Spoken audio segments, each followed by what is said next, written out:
Hi friends, welcome to my channel Shantisri recipe studio. ఈ వీడియోలో నేను మీకు గోంగూర పులావ్ రెసిపీని చూపించబోతున్నానండి. మనం రెగ్యులర్గా గోంగూరతో చేసుకునే రెసిపీస్ కాకుండా ఇలా ఒకసారి పులావ్ చేసుకొని చూడండి, చాలా టేస్టీగా ఉంటుంది. ఈ గోంగూర పులావ్ మనకి చాలా తక్కువ ఇంగ్రీడియంట్స్తో అయిపోతుంది. టైం కూడా ఎక్కువగా పట్టదండి, చాలా తక్కువ టైంలోనే అయిపోతుంది. టేస్ట్ మాత్రం చాలా బాగుంటుంది.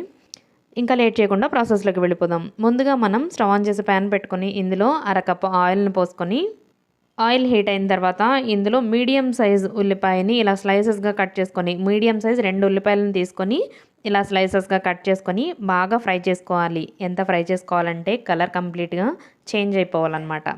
అలా ఫ్రై చేసుకున్న తర్వాత వీటిని ఒక గిన్నెలోకి తీసి పెట్టుకుందాం.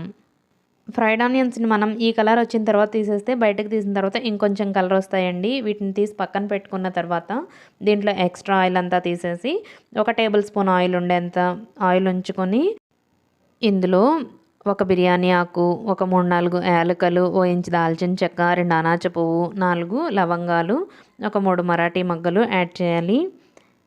యాడ్ చేసి వీటిని లో ఫ్లేమ్లో కొద్దిగా ఫ్రై చేసుకోవాలి.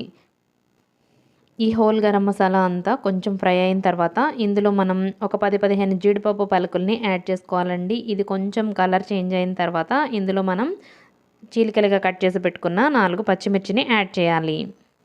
పచ్చిమిర్చి వేగిన తర్వాత ఇందులో మనం 2 మీడియం సైజ్ టొమాటోలను తీసుకొని ఇలా స్లైసెస్గా కట్ చేసుకొని యాడ్ చేసుకోవాలి. యాడ్ చేసుకున్న తర్వాత ఒకసారి మిక్స్ చేసుకొని కాసేపు మూత పెట్టేయాలి. టొమాటో కొంచెం మెత్తగా మగ్గేంత వరకు మగ్గించుకోవాలి. టొమాటో మెత్తబడిన తర్వాత ఇందులో 1/2 స్పూన్ వరకు పసుపు, కొద్దిగా పుదీనా, కొద్దిగా కొత్తిమీరని యాడ్ చేసుకోవాలి. యాడ్ చేసుకున్న తర్వాత బాగా మిక్స్ చేసుకోవాలి. మిక్స్ చేసుకొని కాసేపు మూత పెట్టి మగ్గనివ్వాలి. ఈ ప్రాసెస్ అంతా కూడా మనం లో ఫ్లేమ్లోనే చేయాలండి. కాసేపు మగ్గిన తర్వాత మనం మూత ఓపెన్ చేసి ఇందులో మన ఛానల్లో ఉండే గరం మసాలా ఉంటుంది కదా, అది 1/2 స్పూన్ యాడ్ చేసుకొని ఒకసారి మిక్స్ చేసుకుందాం.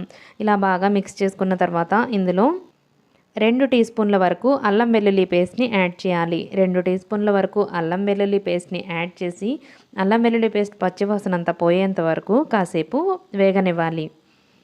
ఒక 3 to 5 మినిట్స్ అయితే అల్లం వెల్లుల్లి పేస్ట్ పచ్చివాసన అంతా పోతుందండి. పోయిన తర్వాత మనం ఇందులో ఒక 75 నుంచి 100 గ్రామ్స్ వరకు గోంగూరని తీసుకోవాలి. ఎర్ర గోంగూర అంటారు కదా, ఎర్ర గోంగూర, పులుపు గోంగూర అంటుంటాం కదా, అది 70 గ్రామ్స్ నుంచి 100 గ్రామ్స్ వరకు మనం తీసుకొని దీంట్లో యాడ్ చేయాలి.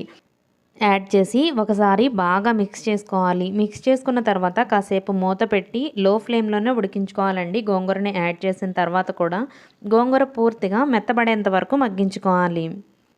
మగ్గించుకున్న తర్వాత ఇందులో ఓ రెమ్మ వరకు కరివేపాకుని యాడ్ చేసి బాగా మిక్స్ చేసుకోవాలి. మిక్స్ చేసిన తర్వాత ఇందులో రాళ్ళ ఉప్పు అయినా వేయచ్చు, సాల్ట్ అయినా వేయచ్చండి. రుచికి సరిపడా ఉప్పుని మనం ఇక్కడ యాడ్ చేసుకోవాలి. యాడ్ చేసుకొని వాటర్ని కూడా ఇందులో యాడ్ చేసుకోవాలి.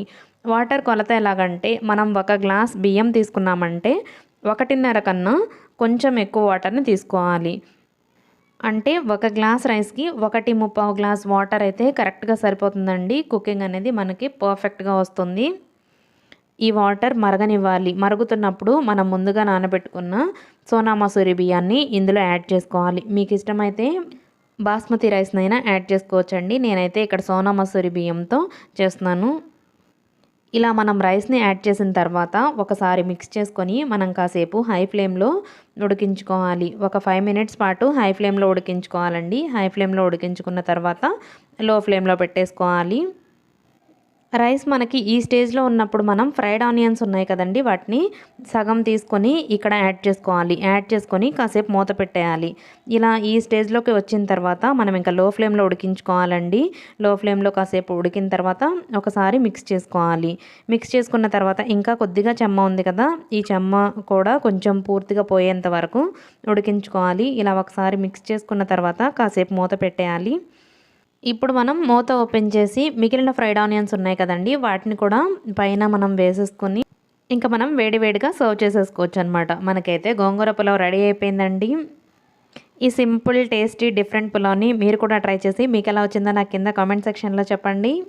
అలాగే ఇంకెలాంటి వీడియోస్ మన ఛానల్లో చూడాలనుకుంటున్నారో కూడా నాకు కింద కామెంట్ సెక్షన్లో చెప్పండి. మరెన్నో ఇలాంటి ఇంట్రెస్టింగ్ రెసిపీస్ కోసం మా ఛానల్ని సబ్స్క్రైబ్ చేసుకోండి. Thanks for watching.